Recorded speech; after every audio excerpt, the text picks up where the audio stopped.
레이소우 평화협상, 러시아 점령지 철수 조건의 평행선, 트럼프, 푸틴과 회동, 변수 이스탄불에서 1년여 만에 2022년 3월 이후 처음 재개된 러시아와 우크라이나 간 직접 평화협상이 러시아 측의 강경한 조건 제시로 인해 별다른 돌파구를 찾지 못하고 마무리되었습니다. 러시아는 점령지에서의 우크라이나군 완전 철수를 휴전의 전제 조건으로 내걸었으며 미국의 도널드 트럼프 전 대통령은 푸틴 러시아 대통령과의 직접 회담을 주장하고 나서면서 향후 협상의 새로운 변수로 떠오르고 있습니다. 유럽에서는 미국의 병력 감축 가능성에 대한 우려도 커지고 있습니다. 휴전에 대한 돌파구는 없었지만 양측이 각각 1000명의 포로를 교환하기로 합의하는 구체적인 성과도 있었습니다. 루스템 우메로우 우크라이나 국방장관은 조속한 교환을 기대하며 다음 단계는 양국 정상회담이 되어야 한다고 강조했습니다. 블라디미르 메디인스키 러시아 대표단장도 협상에 만족하며 소통을 이어갈 준비가 되어 있다고 말해 전날 러시아 외무부가 젤렌스키 대통령을 실패자로 칭했던 것과는 다소 달라진 태도를 보였습니다. 그러나 우크라이나와 서방 동맹국들은 러시아가 시간 벌기 국제적 휴전 압박 회피 이후의 18차 제재 저지를 위해 외교 협상에 참여하는 신용만 하는 것 아니냐는 의구심을 거두지 않고 있습니다. 트럼프의 푸틴 회동 제안과 유럽의 안보 불안, 이러한 교착 국면에서 도널드 트럼프 전 미국 대통령은 협상 직전 나와 푸틴이 만나기 전까지는 아무 일도 일어나지 않을 것이라고 단언하며 푸틴 대통령과의 조속한 회담을 원한다고 밝혔습니다. 전문가들은 트럼프의 이러한 제안이 러시아에게 협상에서 우크라이나보다 우위에 있다는 메시지를 줄 수 있으며 우크라이나에는 보이지 않는 압박으로 작용할 수 있다고 분석합니다. 푸틴 대통령 입장에서는 젤렌스키 대통령이 배제된 미러 정상회담이 냉전시대 강대국 회담을 연상시키며 러시아의 위상을 강화하는 효과를 줄 수 있다는 관측도 나옵니다.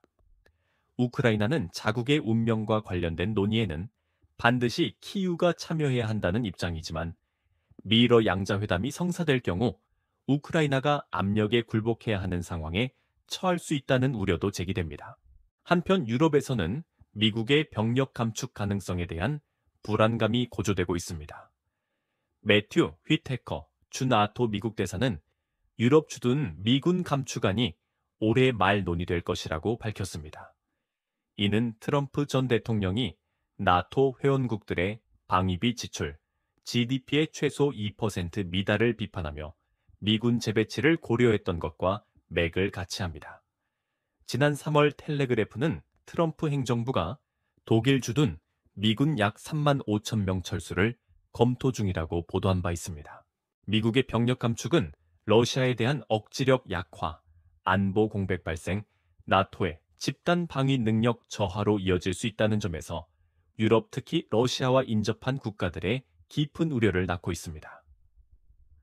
미국의 군사적 존재는 핵 억지력과 공군력을 포함한 NATO Tổng 방어의 thống Zelensky 핵심 đã đề 요소로 xuất hội đàm 간주됩니다. trực tiếp với Tổng thống 기타 Putin 국제사회 và nêu 반응, rõ chỉ đàm phán 유럽연합 với ông EU Putin mà 회원국들은 không tiếp bất cứ quan 러시아에 chức nào 대한 khác của Nga. 18번째 Tuy nhiên, 제재안에 rõ ràng đề 합의했습니다. xuất này không được Moscow 드미트리 메드베데프 러시아 국가안보회의 부의장 전 대통령은 X9 트위터를 통해 평화 협상 자체가 항상 적대 행위 종식을 의미하지 않으며 실패한 협상은 새로운 무기와 병력이 투입되는 더 끔찍한 전쟁 국면으로 이어질 수 있다고 경고했습니다.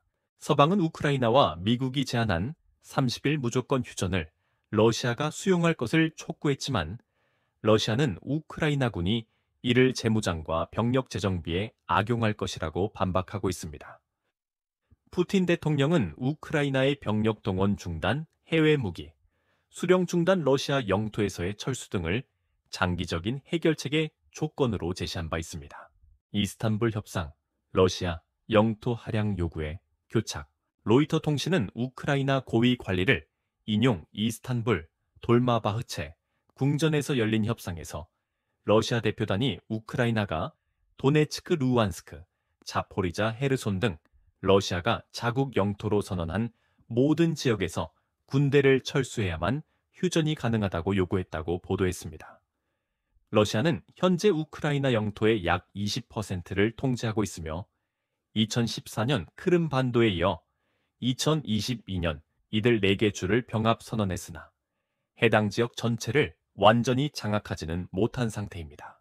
드미트리 페스코프 크렘린궁 대변인은 러시아가 제시한 구체적인 조건에 대한 언급을 거부하며 협상은 완전히 비공개로 진행되어야 한다고 강조했습니다. 다만 그는 협상 다음 단계로 포로 교환 이행과 추가적인 실무 작업이 있을 것이라고 밝혔습니다. 또한 푸틴 대통령과 젤렌스키 우크라이나 대통령의 정상회담 가능성에 대해 특정 합의가 이루어질 경우에만 가능하다고 언급했으나 구체적인 합의 내용은 설명하지 않았습니다. 페스코프 대변인은 특히 우크라이나가 협상 타결 시 누가 서명 권한을 가질 것인가 라는 문제를 제기하며 지난해 임기가 만료된 젤렌스키 대통령의 정통성에 의문을 제기하는 듯한 발언을 했습니다. 우크라이나는 계엄령을 이유로 선거를 치르지 않고 있으며 러시아는 이를 문제 삼고 있습니다. 블룸버그 통신은 앞서 러시아가 우크라이나의 중립국 지위, 수용 외국 군대 및 핵무기 주둔, 금지 전쟁 배상 요구, 포기 러시아 병합 영토의 사실상 인정 등을 요구 목록으로 제시했다고 보도했습니다.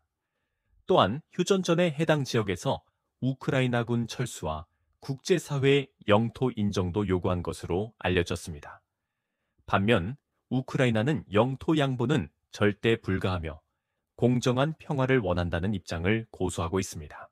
냉랭한 분위기 속 소득은 포로 교환 합의, AFP 통신에 따르면 3년여 만에 첫 대면 협상 분위기는 냉랭했습니다.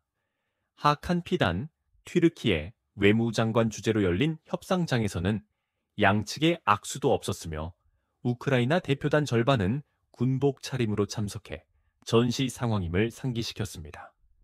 약 90분간 진행된 협상은 시작부터 깊은 이견을 드러냈습니다.